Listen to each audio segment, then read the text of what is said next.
있습니다. 역대상 12장 1절에서 15절까지입니다. 1절로 15절 읽습니다.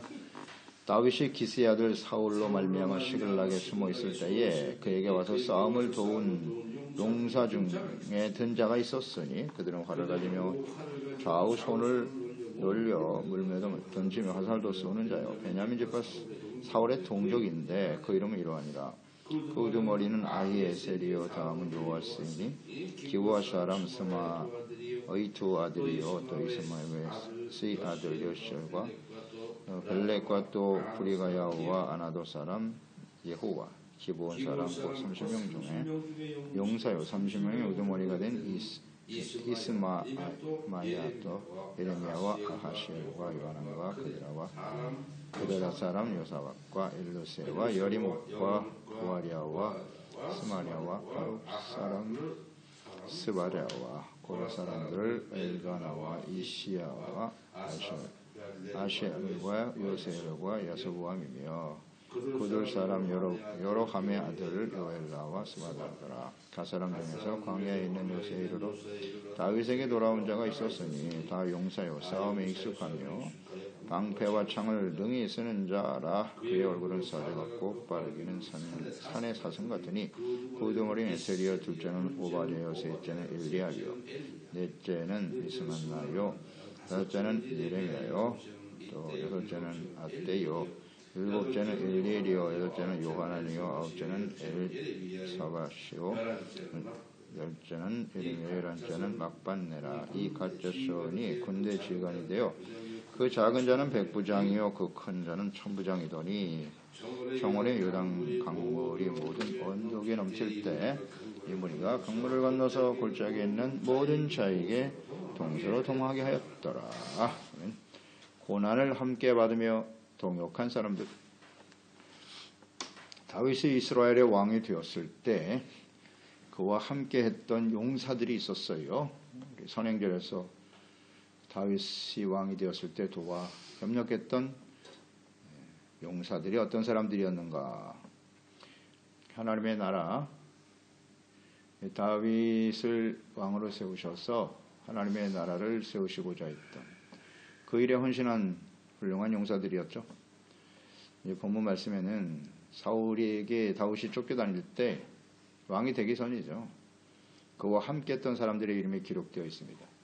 그러니까 왕이 되었을 때 함께 했던 사람들도 소중하지만 어떻게 보면 오늘 이 본문에 나와 있는 이 사람들이 훨씬 더 중요한 사람들이 아닐까요? 왕이 되기 이전에 사울에게 쫓겨서 끊임없이 고난을 당했죠.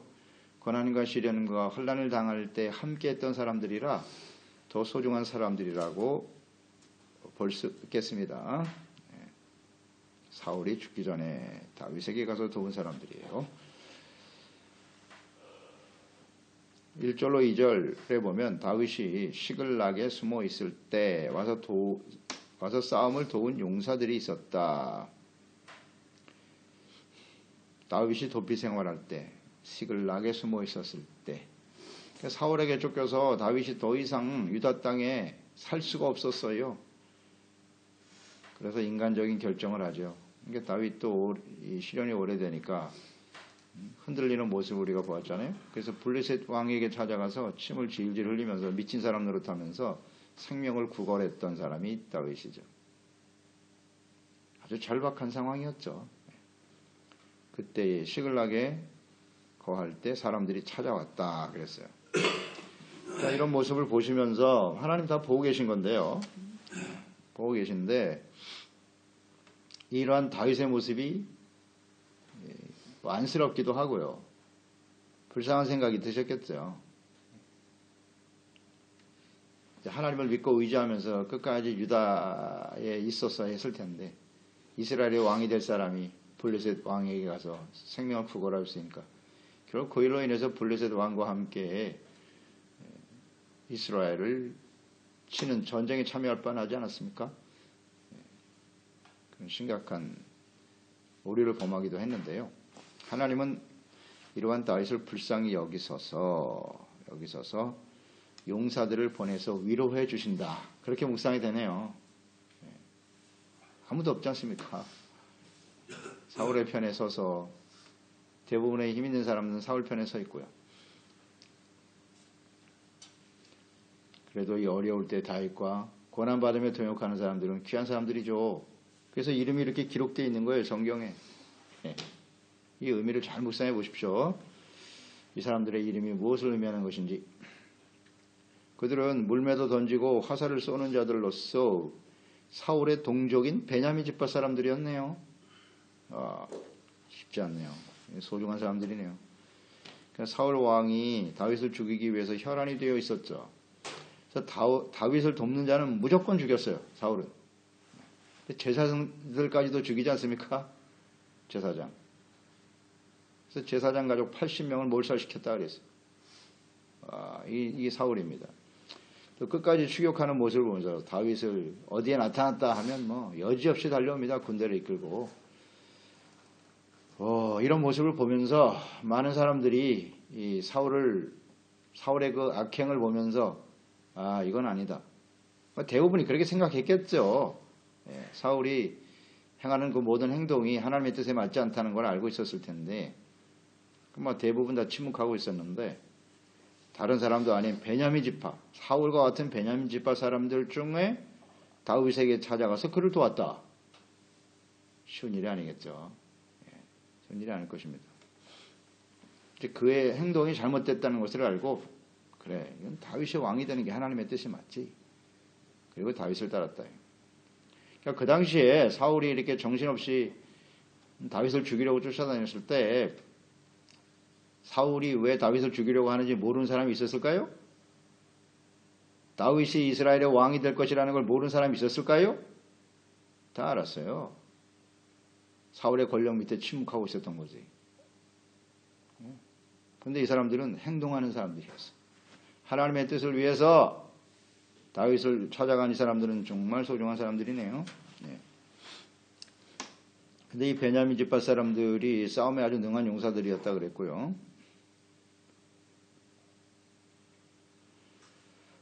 이들의 행동은 동족, 베냐민 지파, 육체적인 혈통보다 무엇을 따랐다? 하나님의 뜻을 따르려고 하는 사람들이었다. 이렇게 묵상이 되죠. 혈연 관계를 뛰어넘어서 하나님의 뜻이 더 중요하다고 생각한 사람들이에요. 목숨이 아깝지 않은 사람이 어디 있겠습니까? 그 당시에 사울과 맞서면 죽는 겁니다. 대단한 믿음의 사람들 아니겠습니까? 혈연 관계를 뛰어넘어 하나님의 뜻을 따라 다윗과 함께 했다. 그러니까 그 이름이 영광스럽게 성경에 기록되는 겁니다. 이걸 묵상해야 돼요. 예수님께서도 말씀하셨죠. 마태복음 19장 28절 이하에 예수께서 이르시되 내가 진실로 너에게 이르노니 세상이 새롭게 되어 인자가 자기 영광의 보좌에 앉을 때에 나를 따르는 너희도, 주님을 따르는 사람이요, 나를 따르는 너희도 12보좌에 앉아 이스라엘 12지파를 심판하리라. 또 내 이름을 위하여 집이나 형제나 자매나 부모나 자식이나 전토를 벌인 자마다 여러 배를 받고 또 영생을 상속하리라. 이 말씀 무슨 의미인지 아시겠죠? 예수 그리스도와 함께 고난을 받고, 예수님을 따른다고 하는 건 십자가 지고 주님을 따르는 거예요. 주님의 길을 따른다고 하는 것은 많은 시련과 고난과 환난을 함께 당하는 거예요. 그런데 이것을 위해서 형제, 자매, 부모, 자식, 전토, 이 버린 자들이 예수님과 함께 영광의 보좌에 앉게 될 것이고 이스라엘 12지파를 심판하게 될 것이며 영생을 상속하게 될 것이다. 아주 의미 있는 말씀이죠. 그러니까 이 다윗과 함께 고난을 받고, 그 왜 고난을 받는 것이겠어요? 다윗을 따르는 것이 하나님의 뜻이다. 그가 하나님의 이 나라의 왕이 되어 하나님의 나라와 뜻을 세울 사람이다. 그를 위해서 베냐민 지파 사람들이었지만 혈연관계를 내려놨다. 바로 이런 사람들을 의미하는 거예요. 그런 사람들이 영생을 상속하게 된다는 사실 잊지 말아야 해요. 여러 가지 인간적인 생각 있을 수 있어요. 예수님을 따르는 데 있어서 우리가 주저하게 하는 하나님의 나라와 그의 의를 구하고 예수 그리스도가 우리의 삶의 중심이 되는 일을 모르는 사람이 어디 있어요? 그리스도인들이. 다 알죠. 그런데 가족들 때문에, 혈연관계 때문에, 부모 자식 때문에 그걸 내려놓지 못하는 거예요. 따르지 못하죠. 결단을 못합니다. 그러나 그것을 결단하는 사람은 하나님 영광의 보좌에 앉게 될 것이고 영생을 상속하게 될 것이다. 그 이름이 생명책에 기록되는 겁니다. 생명책에 기록되는 거예요. 그러니까 초대교회 당시에도 사도 바울의 시대도 마찬가지였지만 예수 그리스도를 따른다고 하는 건 어떤 면에서 생명을 걸어야 되는 시대였다고요. 그렇잖아요. 예수 그리스도를 따르면, 그러니까 제자들 보세요. 예수님 잡혀갈 때 다 도망치잖아요. 그 편에 서 있으면 같이 죽는 거예요. 그것을 위해서 혈연관계를 벗어버리고 육체적 관계를 벗어버리고 주님을 따른다? 쉽지 않죠. 이 당시에 다윗을 따랐던 베냐민 밑발 사람들 마찬가지라고요. 죽음을 감수하고 그게 하나님 뜻이니까 쉽지 않죠.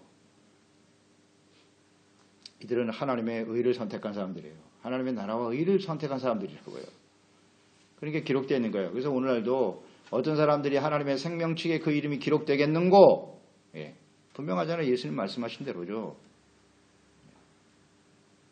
나와 복음을 위해서 집이나 형제나 자매나 부모나 자식이나 전투를 벌인 자마다 영생을, 이 땅에서 100배를 받고 영생을 상속받게 될 것이다. 네, 포기한 것에 대해서 100배를 갚아주신답니다. 하나님의 약속이죠. 그래서 이들은 다윗과 함께 영광의 자리에 그 이름을 올리게 되는 거예요. 생명책의 이름이 기록될 것이다.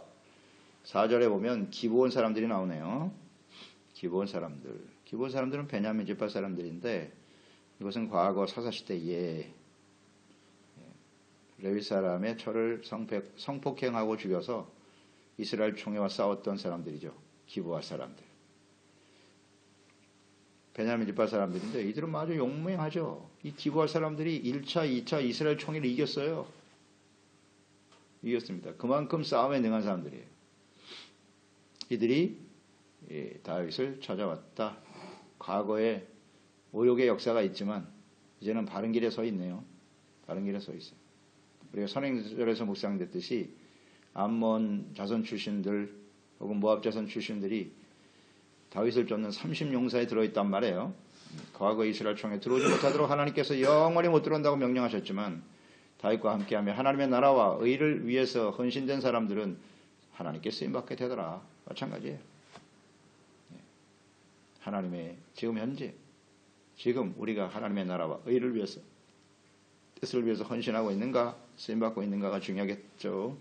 8절에서 15절 갓 지파 사람들도 나옵니다.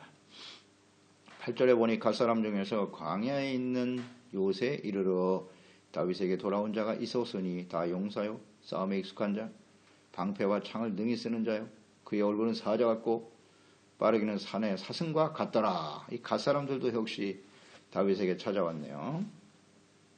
언제? 다윗이 광야 요새에 숨어 있을 때 왕이 되기 전입니다. 돕기에 찾아왔다.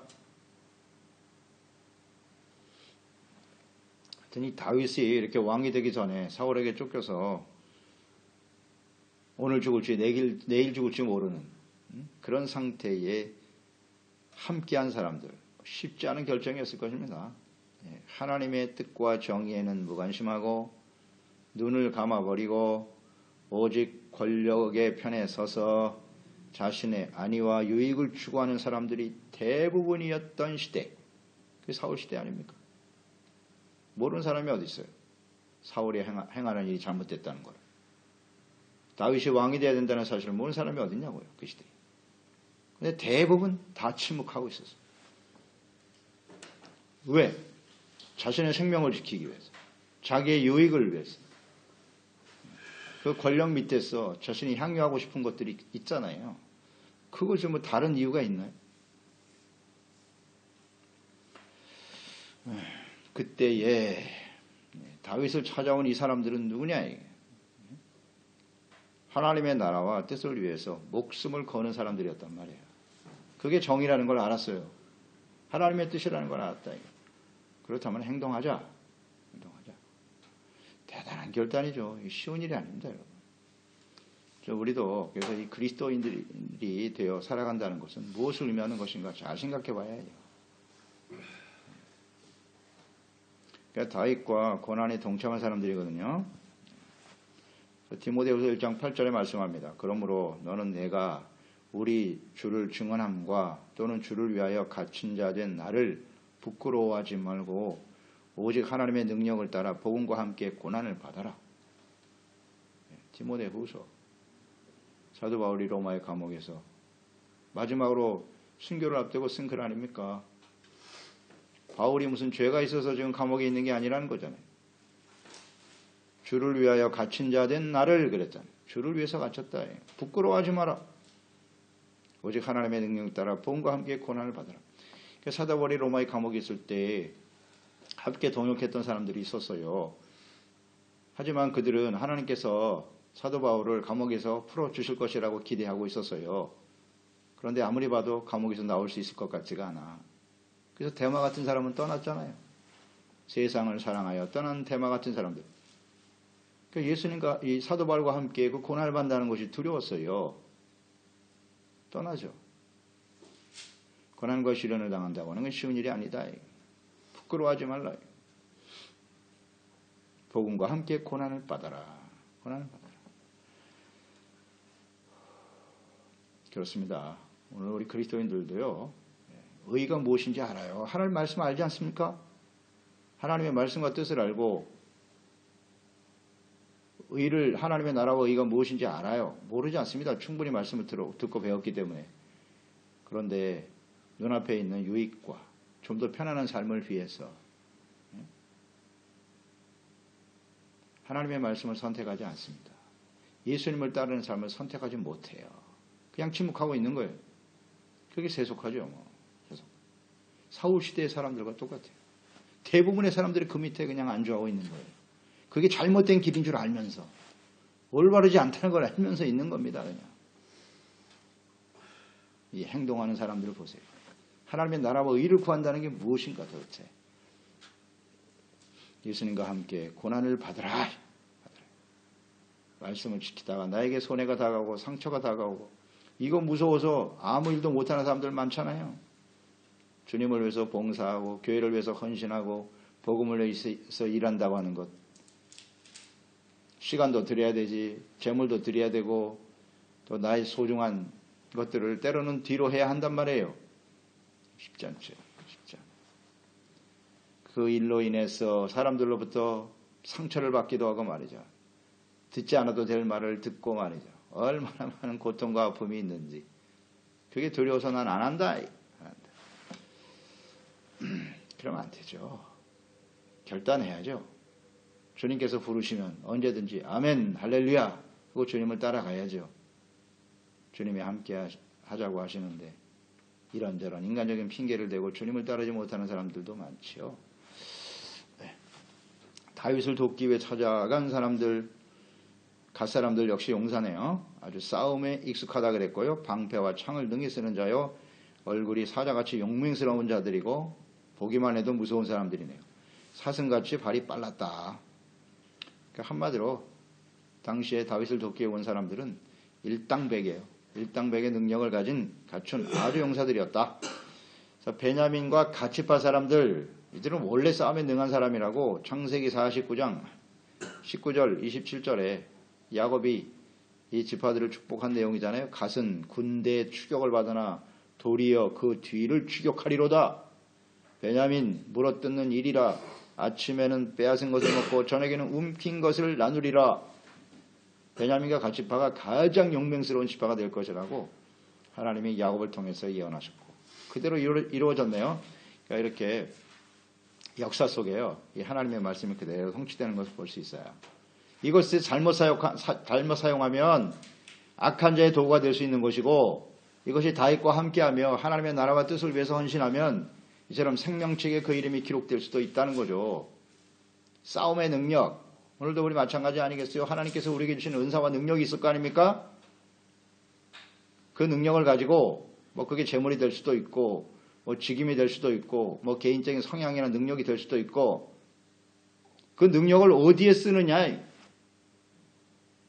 악한 자의 편에 서면 악의 도구가 될 것이고 하나님의 나라와 뜻을 위해서 헌신하면 하나님이 기뻐하시는 하나님의 나라와 뜻을 이루는 일에 생명체에 기록하는 사람이 될 것이고, 너의 몸을 불의의 병기로 드리지 말고 의의 병기로 드려라. 아멘. 의의 병기로 드려야죠. 그 당시에 사울이 의입니까? 다윗이 의입니까? 뭐 이거 분명하잖아요. 대다수의 사람들이 사울을 따라갔어요. 어떤 것이 의냐? 그러니까 다윗은 사울에게 쫓기면서 우리가 충분히 묵상됐죠. 사무엘 상하에서 보았는데 하나님이 그를 연단하신 이유는 간단하다. 오직 하나님만을 믿고 의지하는 거예요. 네가 이스라엘의 왕이 된다는 것은 하나님이 다스리시는 하나님의 나라를 세우는 거야. 그러니까 하나님만 의지하는 것을 가르쳤어요. 훈련받았고 하나님께서 검증하는 시간이었죠. 그래서 그는 아무도 도울 사람이 없어요. 혈혈단신 사울의 절대 권력 앞에서 풍전등화였죠. 그런데 하나님을 믿고 의지하였더니 사람들의 마음을 이렇게 감동시켜서 다윗을 돕도록 용사들만 쫙쫙 뽑아가지고 하나님 보내주셨다는 겁니다. 이 결과입니다. 하나님을 믿고 의지한 사람들, 하나님 믿고 의지하였기 때문에 주신 결과예요. 이거 잊지 말아야 합니다. 다윗이 탁월한 지도력을 발휘해서 사람들을 모집하고 힘이 있고 능력 있는 사람만 뽑아서 함께 하였더라? 아닙니다. 우리가 여러 고민을 하잖아요. 우리가 어떻게 인간적인 지도력과 능력을 발휘해서 능력 있는 사람들을 모아가지고 하나님의 나라와 뜻을 이뤄볼까?